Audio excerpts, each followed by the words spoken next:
Our story begins at dusk, in a village in Paraguay in 1980. The whole tribe is gathered around a bonfire, watching a young girl holding a bow and arrow. This girl is our protagonist, Hela. She looks at the target and it seems to dance before her. She looks again, clearly unsure, when an elderly woman approaches. She calms Hela and gives her a hairband, saying it will give her confidence, and that she doesn't need to worry, because she knows she has trained a lot. Hela thanks her for the hairband and says that thanks to it, she will have courage. The woman, who is her grandmother, smiles and says she's sure Hela is not a scared little girl. While the two share a warm moment, a man sitting nearby watching begins to mock Hela. "You're trembling. I bet this piece of pork here that you won't be able to hit the target," says the man, laughing. But Hela doesn't seem too shaken by the comment. She pulls the arrow, aims confidently, and shoots straight into the center of the target. She looks at what she just did, extremely happy, and the man is left in disbelief. She then turns to him, pointing and saying, "Ha! That pork is mine, Uncle Marcos." The other villagers mock Marcos for losing to a child. Marcos defends himself, saying she's the chief's granddaughter. It's in the blood.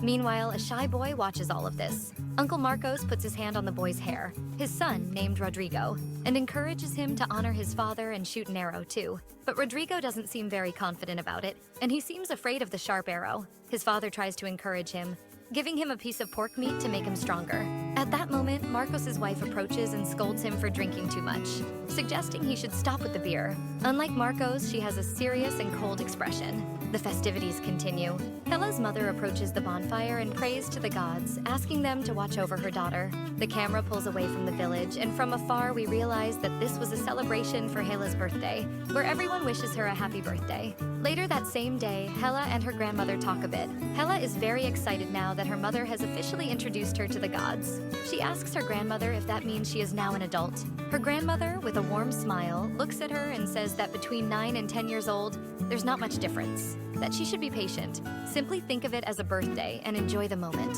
Anxious, Hela doesn't like that answer much. She wants to become an adult soon so she can become a great chief like her grandmother. Her grandmother is a bit surprised to hear that her granddaughter wants to be a chief. With a nostalgic look, Abuela tells her that one day, when she's strong and big enough to protect the tribe, she's sure Hela will be a great chief. Excited by that, Hela promises to practice a lot so she can become a good chief in the future. The villagers of the town give her a flower crown as a birthday present. The party continues with the village children having fun and dancing under the gaze of a goddess. Time passes. Exactly 10 years. We see a village that's more deserted, abandoned, with decaying houses. Time has not been kind to the tribe. We hear someone saying goodbye to Hela, and she, now much older, with a sad look, watches another villager leave the village. She looks like she's about to cry, but turns away, thoughtful, and goes back to her tasks. A few days later, we see Hela hiding behind a bush with a bow in her hands. She imitates the sound of an animal, which attracts 2 boars. She aims at the boars, and just as she's about to shoot, a bird flies toward her and disrupts her. She falls backwards, confused by what just happened. The little bird lands on her head, and a man who has just arrived grabs the bird, saying, "Cora always finds a new way to surprise you, doesn't she?" Hela looks back and sees Rodri, the shy boy from her birthday, now a grown and more confident man. She seems surprised and happy to see him again. She holds his hand and asks if he came back from the city. He, a bit embarrassed, says yes. Thinking Rodri had, like the others, fallen in love with the city, she's surprised and relieved to see him back. Rodrigo, noticing her surprise, says he doesn't necessarily like the city. He only stayed as long as he needed to sort out a few things. But now he says he's back and doesn't intend to leave again. Changing the subject, he asks if he missed the farewell of the last family from the tribe heading to the city. Hela, with a slightly sad look, replies that yes, if he had come back a little earlier, he would have seen another family leave for the city. Rodrigo tries to show Hela the positive sides of the city, saying the city has interesting places, books, technology, mobile phones, and also many people who were once part of the tribe, the people who were part of their big family in the past. He also casually mentions that his uncle asked if he wanted to stay in the city to study. Extremely worried, Hela looks at Rodri like she might lose him at any moment when he says that. Rodri notices her worry and assures her he doesn't want to abandon her. He just thought maybe it would be good for both of them if they lived in the city. Angry with Rodrigo's suggestion, Hela insists that she is the chief of the tribe and cannot abandon the village. The tribe was a gift from her grandmother to her, and it is her duty to continue her abuela's legacy. She can't let it die. Rodrigo sadly agrees with Hela, saying he knows that, but it's clear that deep down he wishes she would leave with him. Realizing this, Hela looks at Rodri with a heavy heart. Trying to ease the tense moment, Hela remembers that in the past, Rodri used to like cooking in the tribe's traditional stove, and she asks if he still likes it, because she plans to rebuild things in the village, and she's thinking of starting with the stove. Over time, she's sure the tribe will become even better than the city. Rodri strokes Hela's head, assuring her that, in his view, the tribe is already better than the city, because she is the chief, because she's there. Hora, the bird that had interrupted Hela earlier, is actually a messenger bird. The bird pecks Rodri's hand, which is still holding hers, making him let go. Hela picks it up to check if Pora brought a message, but she sees there's none. Worried, Rodrigo asks Hela about the replies, but she only responds negatively. Smiling awkwardly, Hela says the lack of responses is probably because Pora must have gotten lost on the way to deliver the messages. Pora, clearly offended, jumps onto Hela's face again. Trying to cheer her up, Rodrigo suggests they try making a phone call instead of sending messages through a carrier bird. He brought some money from the city, and they can use it to make a call. Liking the idea, Hela agrees, and the two head out to make the phone call while chatting about Pora's recent behavior. A hand pulls both of them by the shirt. The hand belongs to Marcos, Rodrigo's father, who looks annoyed, asking where the two are going. Calmly, Rodri replies that they're going to make a few calls. Marcos gets even more irritated at the response, worried as he reminds them that it's already getting dark, which is dangerous, since they could be kidnapped by the Jaci Jatere, a forest monster that abducts children. Hela doesn't seem too worried about that. She says that's just a legend, it's not real, and they're not children anymore. Marcos scolds Hela with a flick on the head and takes them both back to the village, muttering along the way how messed up kids are these days. Meanwhile, Hela and Rodri exchange glances, secretly agreeing to sneak out later to make the call. A little later, they meet at the edge of the forest. Hela asks Rodri if Marcos is already asleep, and Rodri confirms that he always dozes off a bit early. He's a nap lover. The two walk into the forest and walk for a few minutes until they get close to the entrance of a cave. Worried, Hela questions the path and where they're going, because this doesn't seem like the right way. But Rodri says he's just taking a shortcut, that it's all good. Surprised, she keeps following Rodri without asking more. In silence, something bothers Hela. She knows Rodrigo well, and from what she remembers, he was afraid of caves and tight spaces. She asks Rodri about it, but he says he's not afraid anymore, admitting that they're actually going this way because he wants to show her something. The two go into the dark cave, using a small flashlight to light the way. Rodri stretches out his hand to take Hela's, but hesitates out of embarrassment. Using the excuse that the path is getting darker, Rodrigo offers his hand to Hela so she can hold on to him and feel more comfortable. She accepts and holds Rodrigo's hand. Comfortable and a bit nostalgic with her dear friend right there, they walk for a while and she notices Rodri's hand is wet. Teasing, she says that if he's scared, they can go back to the entrance and take the long way around the cave. Seriously, he says he's not scared. It's just that this place makes him feel weird. A kind of monotony. It's strange but intense. Rodrigo keeps lost in thought, saying it's like time has stopped. Today, yesterday, and tomorrow all feel exactly the same. He feels like his friends are just living one day after the next, without caring about what comes next. That it sometimes feels suffocating, that there's a lack of energy, of excitement in things. Still lost in thought, Rodri says this cave makes him feel like day and night are the same thing, like time has frozen. Finding that conversation quite strange, Hela stops walking. She looks at Rodri with a slightly lost but hopeful look. I wish time would stop, she says. I wish time would stop when everyone was still here. At her response, he watches her surprised. Again, he insists he's not trying to leave all that behind. Without the courage to look Rodrigo in the eyes, Hela says she knows he's thought about leaving the tribe behind. Maybe that's why he brought her to a special place, to break the news in a less painful way. Rodrigo firmly denies it. No, stop getting all melancholic.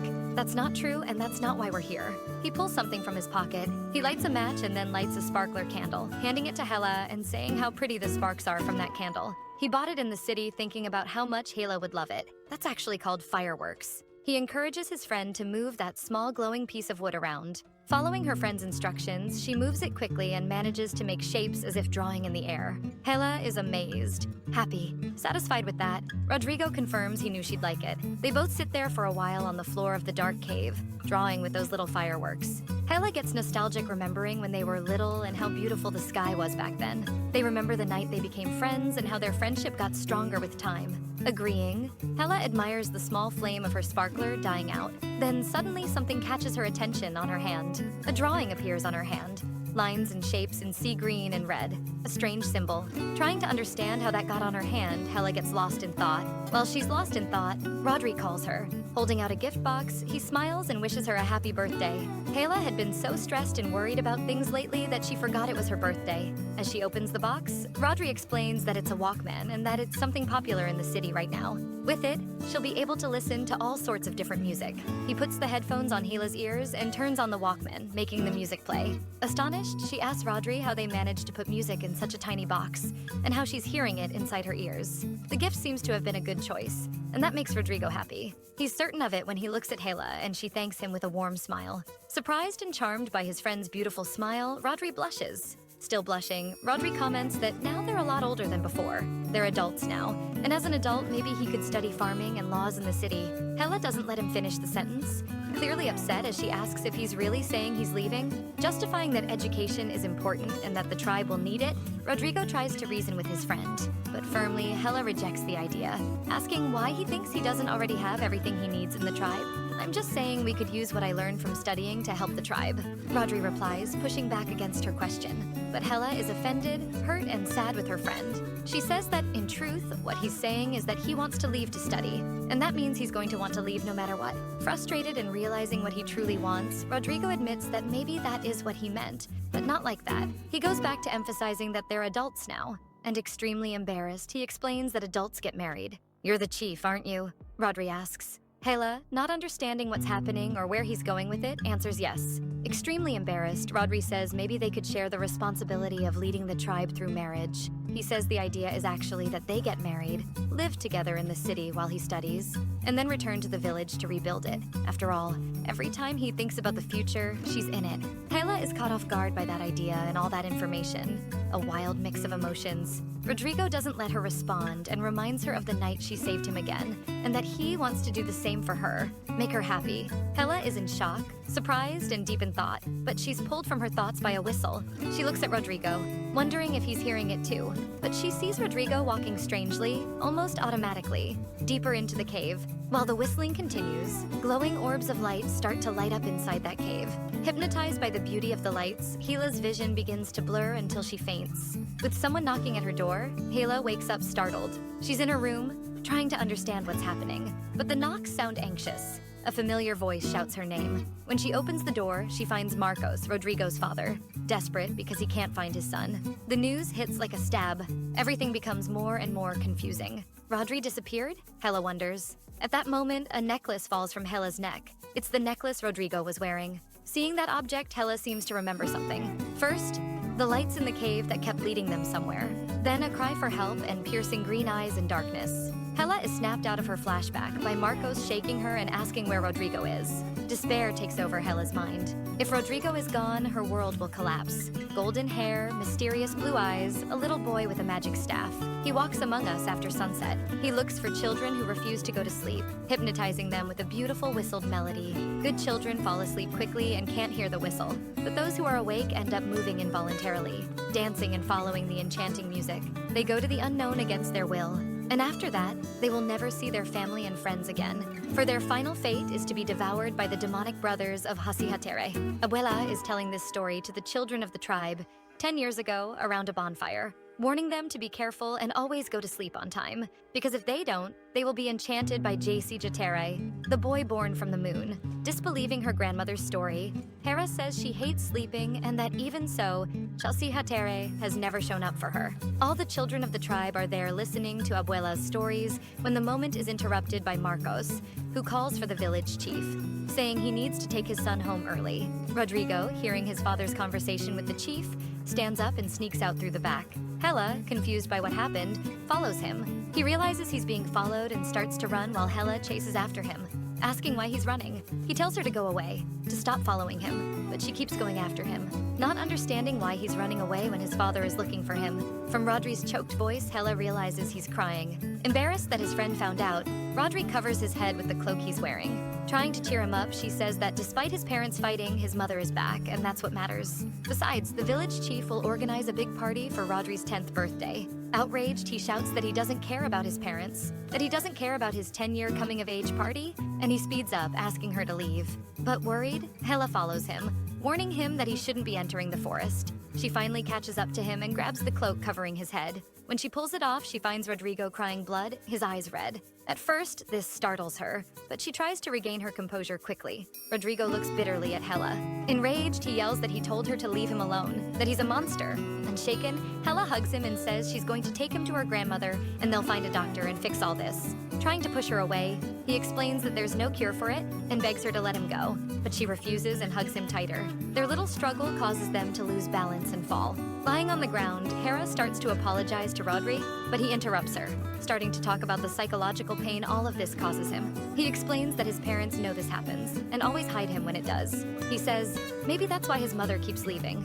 Worried for her friend, Hera looks for a way to comfort him. She looks at her hand stained with the blood of Rodrigo's tears and gets an idea. She smears her hand on her face, and Rodrigo watches, confused. She shows the red streaks of blood she made on her face, smiling, saying that on her own coming-of-age day, on her 10th birthday, her mother did something similar to her face. And that actually, Rodri isn't cursed. He's blessed to have something like that naturally. Disbelieving, Rodri doesn't seem to find any sense in what she's saying, but she insists, saying it makes sense. And she even looks prettier that way, doesn't she? Embarrassed by the situation, Rodri teases Hela a bit, messing up her face and saying no. The two fall silent for a few minutes, until Hera says to Rodri that he's not a monster. And even if he were a monster, she'd still be his friend. Rodrigo asks her, "Are you trying to make me feel better or worse?" Slightly irritated, she says she's got loads of non-human friends. For example, Pora, a bird that's her friend. So what's wrong with being his friend, regardless of whether he's a monster or not? Rodrigo cracks a smile, and that cheers Hera up.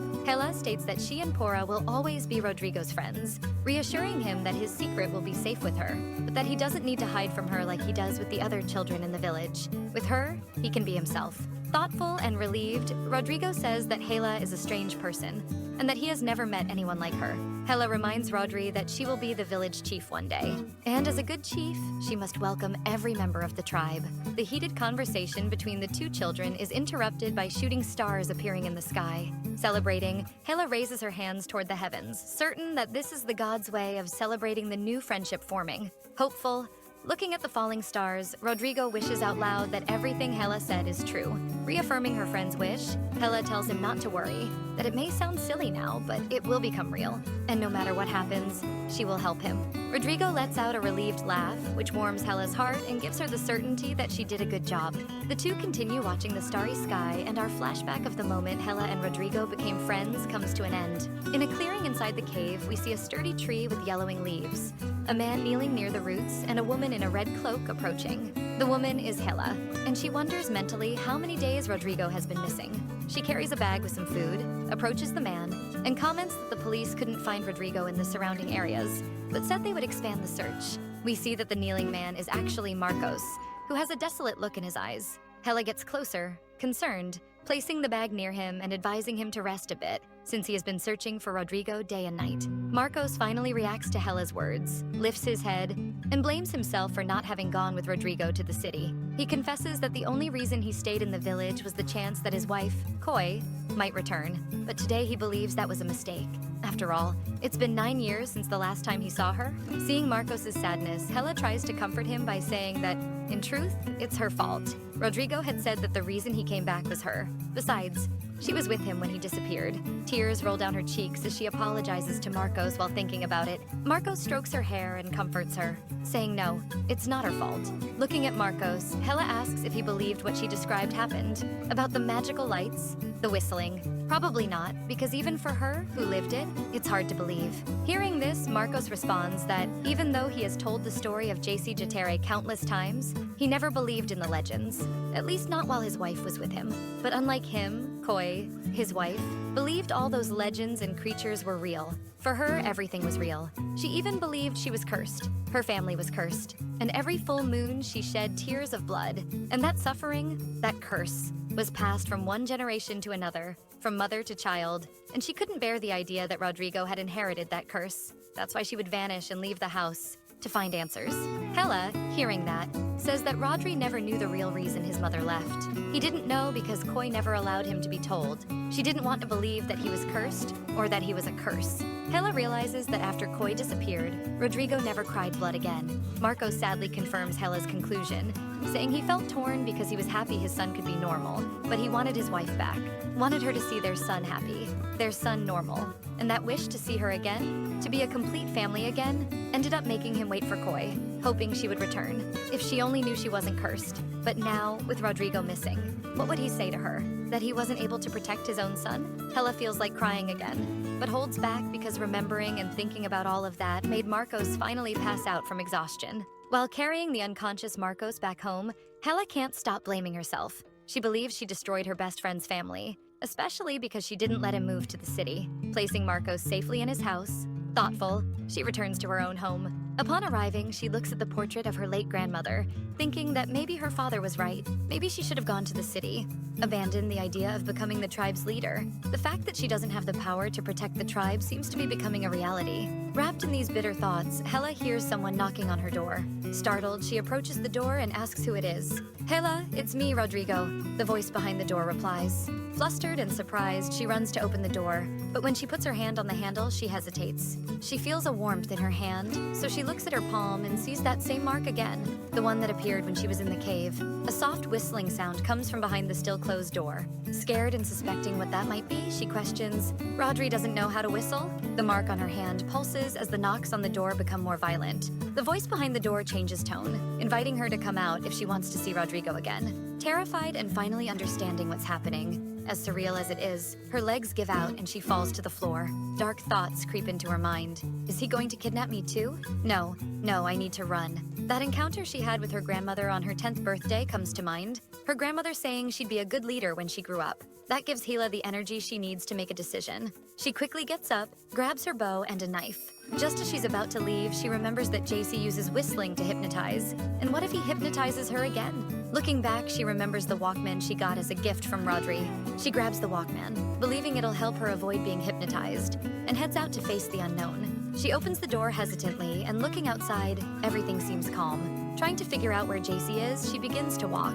With the headphones in her ears, listening to the Walkman's music, she sees those lights again, those glowing orbs she saw a few nights ago in the cave. Even though she doesn't know where the lights are leading, she follows where they guide her. Walking away from the village, she turns around and sees her beloved village in the distance, silently promising she'll return with Rodrigo and reunite his family. Then she continues walking, determined, following the glowing orbs, going deeper into the forest. She's scared, but tries not to show it, alert to everything around her, planning in her mind how to destroy that creature when she finds it. She realizes the path the lights are showing leads to a place she knows. The creature must be on the ancestral tree. Hela concludes as she realizes where she's going, determined not to lose this fight and to hunt Jaci. With a fresh plan in mind, she runs toward the ancestral tree, taking an alternate path instead of the one shown by the lights. With her knife, she slices one of the glowing orbs in half as she runs. Black tentacles come out from the middle of that split orb. That worries Hela a little. She has no idea what any of this means. Climbing a small hill, something at the top shines intensely. The glow comes from the clearing of the cave where the ancestral tree stands. Hela approaches the upper edge of the clearing. Down below, she sees the ancestral tree surrounded by the orbs of light. The creature must be waiting here, Hela thought as she readied her arrow and aimed toward the base of the tree. Standing on the roots of the ancestral tree, a man with golden hair and a staff in his hand seems to be waiting for someone. The beauty of that man confuses Hela. Is it really the creature, or is it a person? Before she can finish the thought, the man turns to Hela and his blue eyes seem to pierce her soul. Startled, she fires the arrow by accident in the direction she was aiming. The arrow hits the man's shoulder. Annoyed, he keeps looking toward Hela as he does something with his hands. Right after, a blue-green magical disc flies quickly toward Hela. The disc, clearly summoned by that man, hits the edge of the clearing near Hela, destroying the spot where she was standing and causing her to fall. Plummeting from a considerable height, Hela begins to fall into the clearing. Desperate and helpless, waiting only for the impact to hit her, Hela is surprised when the man saves her, catching her in his arms like a princess. She then looks at him more closely. Golden hair, mysterious blue eyes, and a magical staff. Looking calmly at the man, she's certain he is Jaci Jatere. Still in disbelief at what she's seeing and the beauty of that man, she accidentally says his name aloud.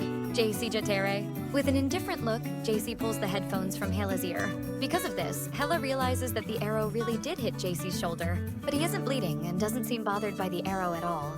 In a desperate act, Hela grabs her knife and stabs him in the chest, but Jaci doesn't seem to feel it, and the cut doesn't bleed. He lets go of Hela, allowing her to fall to the ground, then pulls out the arrow stuck in his shoulder. Noticing the confusion in the human's eyes, he reveals that he cannot be harmed by humans. Therefore, she shouldn't waste time trying to kill him. Stunned by this fact, she is sure he is a monster. Afraid and needing to rethink her entire attack plan, she tries to run away from Jaci. But she can't get far, as Jaci blocks her path. He corners her within some kind of barrier and approaches her with an almost bored look. "Are you afraid of me?" he says, looking into Hela's eyes. Shaking with fear, Hela doesn't need to answer. Jaci knows she's terrified. Ignoring the trembling human before him, Jaci proposes a deal. He will bring Rodrigo back if she helps him with something. Upon hearing her friend's name, Hela seems to finally react. A deal? But where is he? She asks. But Jaci doesn't give her details. He only says he'll take her to the place where Rodrigo is imprisoned as soon as she agrees to the terms of the deal. But this doesn't convince her. How does she know he's really telling the truth? After all, wasn't he the one who kidnapped Rodrigo and tried to hypnotize her? How can she trust someone like that? In contrast to Hela's arguments, Jaci reminds her that she did something very similar when she mimicked the sounds of boars to lure and then hunt them. I don't see how that's much different from what I did, concludes Jaci. But his words only terrify Hela even more. How long has this man been planning this? How long has he been watching us? There must be a way to kill him, Hela thinks. Despite Jaci's valid argument, Hela can't trust him. She tries to convince him she'll accept the deal if he shows Rodrigo is alive and lets him go. Jaci doesn't like this counter-proposal. He seems to hold a deep grudge against humans, and he knows the possibility of being betrayed is high. Offended by Hela's insinuation, he retorts, he, a demigod, knows that his word holds great value. A pact with a demigod is very different from the fragile promises humans make to one another. Jaci reveals that the favor he needs from her is to open a gate for him. Despite Jaci's arguments, she doesn't trust him and needs some kind of guarantee. After all, he could just kill her as soon as she opens the gate, and she's also not sure that Rodri is alive. A blood bond will be made between us, that will be your guarantee, says Jaci. This contract will be engraved in your heart until I fulfill it. A contract with a demigod isn't something that can be broken without severe consequences. Now, for the contract to be made, she must visualize the desire and carve her name into Jaci's skin, he instructs. Hela hesitates, but grabs her knife and begins to carve her name into Jaci's arm. This time, unlike the others, Jaci's arm bleeds when she cuts his skin. With blood running down his arm, Jaci promises to bring the human Rodrigo back to this world as soon as Hela opens the gate. While he makes the vow, Hela believes this might be a chance to kill him and tries to stab him. But she is stopped by a Jaci who is irritated and disgusted by the predictable, despicable act of a human. He makes a sarcastic remark, saying she shouldn't worry about a demigod breaking a promise, since she can't even keep hers. Fulfill your part of the deal, orders that beautiful man. Looking at her name carved into Jaci's arm, Hela can only believe that if he is bleeding at that moment, then it must mean there's a chance to destroy him. She just needs to be patient and wait for the right moment. With the pact sealed, Jaci moves his staff and a dark energy envelops the two of them. Hela feels chills from this energy surrounding them. Sinister shadows appear and begin to sing a bizarre song. A song whose lyrics tell what has just happened between them, and the shadows vibrate with the contract made. Amid this bizarre chanting, an unusual invitation is made. Do you accept to follow me? Jaci asks, looking at Hela. Hela is confused by Jaci's formality. You will go to the Land of Tao, he explains. You must speak aloud and declare that you wish to continue of your own free will, because I cannot force you to enter. At that moment, Hela realizes something. So that means Rodri followed you of his own free will? He agreed to enter? She asks. Jaci nods and explains that if he could simply hypnotize humans to enter the Land of Tao, why would he waste time talking to them? Despite all the facts in front of her, Hela doesn't seem to believe what comes out of Jaci's mouth. Everything he says sounds like a lie. Jaci presses Hela. Say it, aloud. This is your only chance. Giving in, she says what Jaci instructed aloud. With that, the shadows stir wildly around them. Before entering, Jaci warns that Ao Ao is inside. Recalling the stories her grandmother used to tell, Hela asks if Ao Ao is the being that devours human flesh. Jaci confirms, but tells her not to worry, because Ao Ao won't be able to perceive her, as long as her connection to the Land of Tao remains incomplete. Covering Hela's eyes with the hairband she was wearing, Jaci explains that vision is what makes that connection. If she keeps her eyes blindfolded, neither Ao Ao nor any of his children will be able to find her or even smell her, as long as she stays quiet and doesn't make much noise. Leaning in so his face is close to Hela's ear, Jaci orders her to call him by the name of his brother, Ao Ao. Trembling, Hela asks if Jaci will go with her, which surprises him and makes him ask if she really wants him to. She says that, well, she needs to open a gate and it would be complicated if she didn't know where to go. Blindfolded, she wouldn't be able to tell where to go. Saying he will join her at the right moment, he orders again that she call for Ao Ao. Obeying him, Hela calls for Ao Ao, concentrating on his name and repeating it several times in her mind. She feels her body levitate, and even though blindfolded, she senses that the light of the place disappears, and she is surrounded by darkness. She was really transported to another world, another dimension. The environment becomes colder, and Hela begins to explore around her as best as she can, listening and feeling with her hands. The ceiling above her head seems to have a strange texture, and it's oddly low. Feeling the wind blowing, she starts heading toward where it's coming from. Since she's probably in a cave, and if she follows the wind, she might find an exit. Crawling in the darkness in an unknown place, Hela remembers Rodri, and that gives her strength to carry on. She touches something soft and furry and pulls a bit of that fur. When she does, a monstrous growl is heard. Terrified, she wonders if she really is invisible to Ao Ao's eyes. Something starts sniffing around her, and soon after, a long howl is heard. Another howl, and then a loud crash. Something starts running toward Hela and hits her without even noticing she's there. Analyzing the howl more carefully, it sounds a lot like a warning howl from a hunter who found its prey. It's a howl to alert the others. But wait, wasn't she supposed to be invisible to them? Can Ao Ao's offspring see her? Did Jaci lie to her? But remembering how that creature passed by and accidentally hit her, it confirms they're not seeing her. But if they're not after her, then they must be hunting someone else. Rodri comes to Hela's mind, and that terrifies her. If they're hunting Rodrigo, she needs to do something. Maybe divert their attention. Still feeling the ground, she comes across something that feels like dry branches. So she starts crushing them, gathering them to form a wall of dry branches. Imitating the howl she heard earlier, she howls, trying to draw the creature's attention. Initially, it seems to work because she hears a step coming toward her, but just one. The others are still focused on something else, or at least it seems so. And what if that other thing they're focused on is Rodri? What if they've caught him? Hela panics again. At this moment, she remembers when her grandmother taught her more about hunting animals in packs. You need to be extra careful when dealing with packs, because they follow a hierarchy. Each of them has a specific role within the group, and that can make them a serious problem. Every pack will have a leader who gives the orders and organizes the group. Soldiers do the heavy lifting, while scouts gather information and identify potential prey. She clearly remembers her grandmother emphasizing the scouts in her lessons. After all, the information they bring to the pack can mean life or death for them, so you need to watch out for them. If a scout identifies her as easy prey, it'll lure the whole pack to her. Recalling the past, Hela realizes that the one she drew attention to is probably the scout. Making a reckless decision, she removes the blindfold from her eyes to give the scout a more tempting target than Rodrigo. Completely ignoring the only instruction Jaci gave her, now she can see. But she's also visible to the creatures of that world, since she completed her connection with the world of Tao. Upon removing the blindfold, she sees a strange creature, a quadruped animal, thin, looks like a dog or a large wolf, but with a skeletal face, and it has a human hand in its mouth. Seeing that scene, Hela hesitates for a brief moment, but quickly refocuses on her plan. She prepares a flaming arrow and aims in the creature's direction, hoping it's enough for the scout to do its job. The plan seems to work. The scout howls, calling the others. Right after, a loud crash is heard and several footsteps begin heading toward Hela. Several creatures, this time muscular with sharp teeth, begin running toward the scout's call. With the cold blood of a true huntress, Hela watches as the creatures approach her trap. When they get close enough to the wall of dry branches, Hela fires the fire arrow, igniting the dry branches and creating now a wall of fire. Some creatures catch fire and perish as they blindly cross that barrier, but it's not enough. There are many creatures, and they seem hungry for prey, and keep advancing toward Hela. Now, thinking only about her survival, Hela looks around, searching for a high place where the creatures can't reach her. She shoots an arrow with a rope toward the top of a giant mushroom above, and starts climbing. But the creatures show themselves to be extremely determined. They keep chasing Hela, even the ones with parts of their bodies in flames. One of the creatures manages to grab a piece of Hela's clothing with its teeth and pulls her forcefully downward. That throws Hela off balance, and she begins to fall toward those hungry and ravenous beasts. But before the creatures can touch Hela, Jaci appears and saves her again. Hela looks surprised at Jaci. She didn't expect that from him. Jaci notices the surprise, but before he can say anything, the creatures there begin to howl again. This time, a different howl. A pink mist comes out of their mouths, giving form to a creature, the true Ao Ao. Ao Ao seems angry with his brother and demands that Jaci hand over the prey to those creatures, who are his children, because they are hungry. Sarcastically, Jaci retorts to his brother, claiming his sense of smell must not be in top shape. Since he should know Hela is not prey,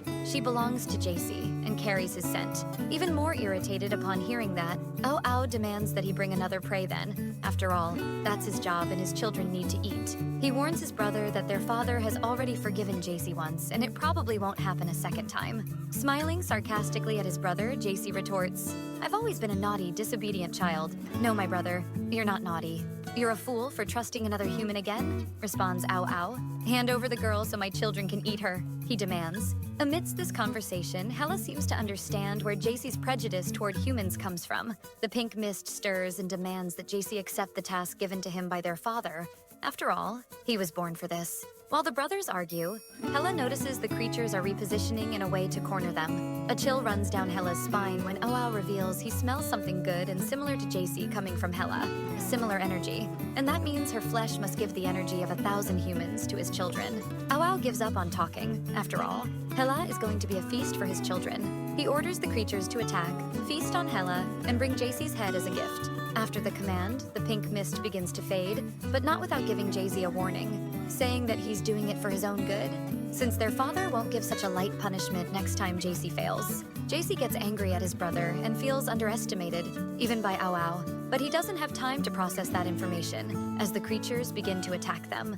Jaci summons the magic circle again and uses it to make himself and Hela float above the creatures, high enough so that they have difficulty reaching them. The circle wobbles in the air as the creatures keep trying to reach them. A loud noise is heard, followed by a large landslide. Jaci looks up, startled, and then sees a new creature appear. It's bigger than the others, much bigger, surely capable of reaching them. The enormous creature lunges to devour them, and in a quick response, Jaci makes the circle disappear, causing the gigantic creature to miss its bite, but also making the two begin to fall toward the other creatures. They fall to the ground amidst all those creatures, and Jaci creates a barrier around them, still able to protect them from the relentless attacks of the surrounding beasts. Irritated, he's certain his brother has called all his children to attack them since there are so many creatures there. The combined attack of Awao's children on Jaci's barrier starts to create small cracks in it. Jaci is clearly exhausted, using all his strength to keep that barrier active. But the creature's consecutive attacks keep breaking the barrier more and more. It's clear it won't hold much longer.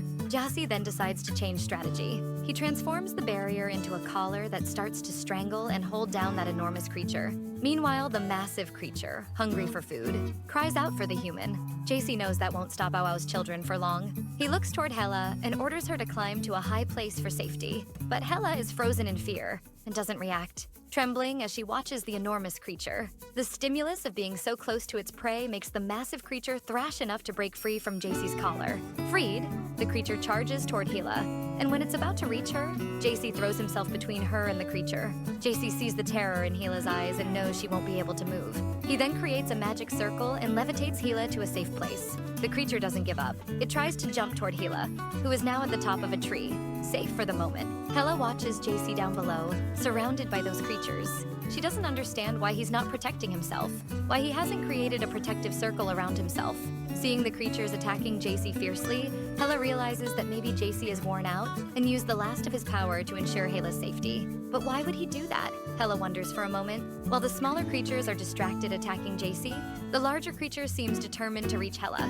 Realizing this, Hela starts climbing higher. Hoping all of this is just a dream, she keeps fleeing from the creature. As she climbs, she sees something that might be an exit, a cave. Jumping toward the cave entrance, she enters the cave. Inside the cave, Hela seems to have a moment of peace, where she can breathe and process everything that's happened. Her whole body aches. Now that the adrenaline is fading, she finds it hard to breathe and feels intense pain. She starts thinking about Jaci's sacrifice. He used all that power to protect her, even if it meant sacrificing himself? No, he wouldn't go that far. After all, he didn't even bleed. He must be fine, she concludes. Hela's thoughts drift, and she remembers the human hand she saw in the flare's mouth. Wondering if that hand belonged to Rodrigo, she realizes that during the attack, she didn't see the flare at any moment. At that moment, a loud howl echoes inside the cave, drawing Hela's attention to what's happening below. That large creature seems to have given up on her for now, and is focused on where Jaci was. She can't see Jaci, but she sees a strong light emanating in the middle of those creatures. Did he activate the shield again? What should she do? Maybe if she follows the cave deeper, she could find the flare again, and who knows, better analyze the hand it was carrying to see if it belonged to Rodri. But what about Jaci? He seemed exhausted, even though his magic is strong. What's stranger is that she noticed Jaci didn't seem to attack the creatures. He only defended himself. Why didn't he fight back? Was it because they were his brother's children? But Ao didn't seem to have a friendly relationship with Jaci. After all, the creatures were trying to kill him. Is that what he wants? Is Jaci Jatere planning to die? With her head full of assumptions and thoughts, Hela struggles to understand everything that's happening. What's going on in Jaci's mind? What is that place? Did Jaci ask Rodrigo to open the gate, but Rodrigo failed? Why did he go after her? Or why would he be trying to destroy himself? Hela decides everything is too confusing, too tangled for her to trust Jaci. Distrusting Jaci's promise, Hela decides she'll try to find the flare again and starts heading deeper into the cave. As she walks, Hela begins to remember her past. a conversation she had with her parents when they left for the city and tried to take her with them. She remembers how offended she was at the time. After all, she was there to protect the tribe. A promise. She had promised her abuela she would be a good chief. In her memory, Hela's father was very angry about this decision. Angry about the things her mother told Hela, which made her cling to a dream that shouldn't exist. The old traditions were dead, and in the tribe, there was no one left but Hela, Rodrigo, and Marcos. There is no tribe without people, her father used to say in her memories. Angrily, Hela remembers blaming him for not accepting the role of chief when Abuela died. Maybe if he had become the chief, people wouldn't have left. But Hela's father seemed sure of his decisions. He said the world was changing and they needed to change with it, that small tribes like theirs were doomed to be left behind. But they needed to move forward. And now that Hela was an adult, if she wanted to stay, that was her decision, and she'd bear the consequences. Hela remembers that the fight between her and her father that day saddened her mother. She knew her family was moving to the city mainly because of her younger siblings. They needed a future and care, and in the city, they'd have all that. Hela's mother asked them not to make that farewell even more painful, and her father assured her that even if Hela decided to stay, she'd always have a place in the city with them if she ever chose to leave the tribe.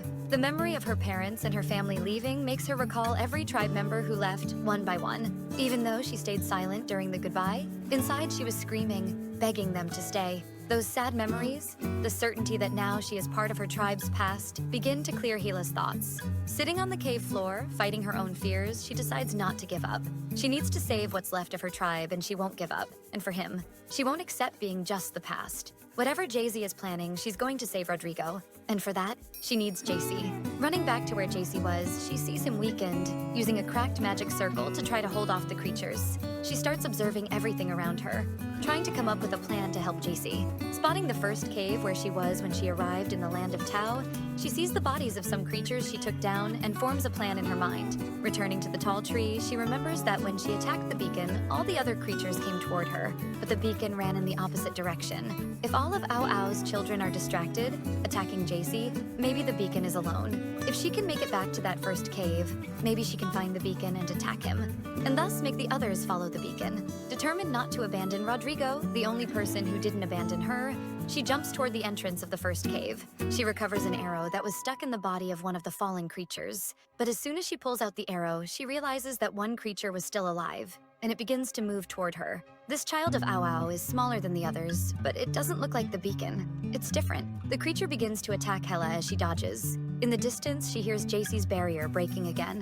When she looks back to the ground, she sees more creatures approaching her. They begin to climb on top of each other. They are thinner, weaker than the others, but that doesn't mean they aren't just as dangerous. They're about to reach her when Hela decides to use the arrow she recovered to attack one of them, but realizes it will be in vain. After all, she only has one arrow, and that wouldn't be enough to destroy them all. Realizing the best decision is to count on Jaci's help, she curses him mentally while aiming her fire arrow at that giant creature attacking Jaci, shouting for Jaci not to die. After all, he has to keep his promise to her. While aiming at that creature, she notices the mark on her hand again, only this time her eyes glow. Hela is transported. Actually, only her mind is taken somewhere else, a kind of temple, and she seems to be surrounded by water. She hears something crying out for her not to die. Without understanding whose voice it is, Hela feels as if the water in that temple is flowing through her entire body.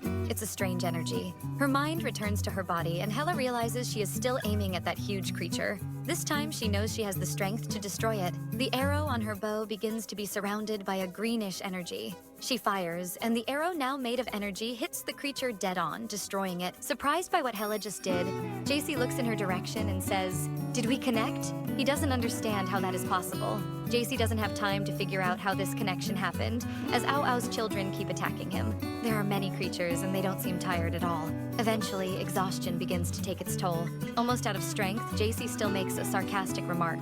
"Why the hell did you have so many kids, my brother?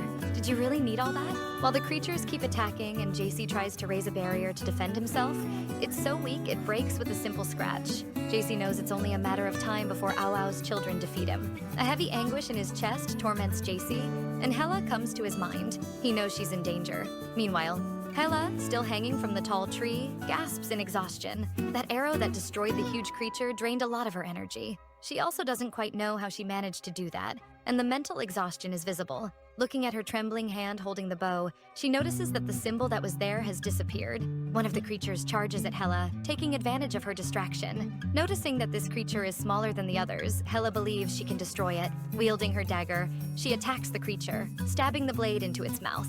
The creature, in turn, closes its mouth, biting Hela's wrist. Now with her hand trapped in the beast's mouth, Hela is thrown down. Pulled downward by the creature, both begin to fall. Jaci, for the first time, seems extremely worried upon seeing that scene. His body seems to want to move on its own. As he runs toward Hela, an image of her as a child comes to his mind. Jaci starts running faster as he begs for Hela to survive. The possibility of Hela dying makes Jaci draw strength from somewhere. He attacks the creatures surrounding him, this time not only defending himself, but destroying them. With a quick movement of his hands, he sends a magical blade that cuts the creature, biting Hela in half. Almost at the same time, he summons a magical circle to soften Hela's fall. But destroying Ao's children comes at a high cost. Bluish-purple veins appear on Jaci's face as his body trembles and aches. He knows he shouldn't have done that, but it doesn't matter now, because he managed to save Hela. Dragging himself, he approaches Hela and starts trying to free her arm from the mouth of Ao's child. Despite being injured and whimpering in pain, it continues to grip Hela's arm tightly. More creatures arrive and begin trying to climb up to where Jaci and Hela are to attack them. Jaci knows that even though he regained some power, he won't be able to fight for much longer. They need to get to a safe place as quickly as possible. Jaci embraces Hela tenderly after finally freeing her from the bite.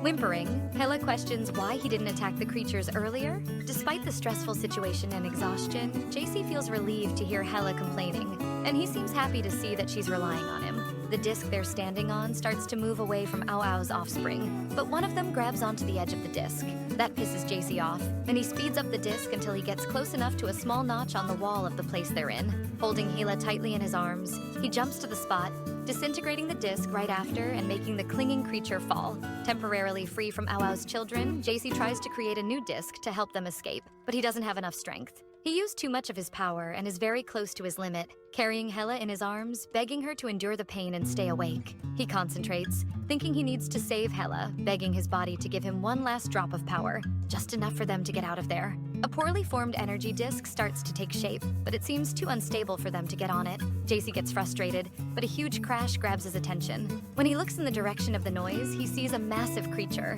the one that was destroyed by Hela's arrow. The creature is standing, and even though it's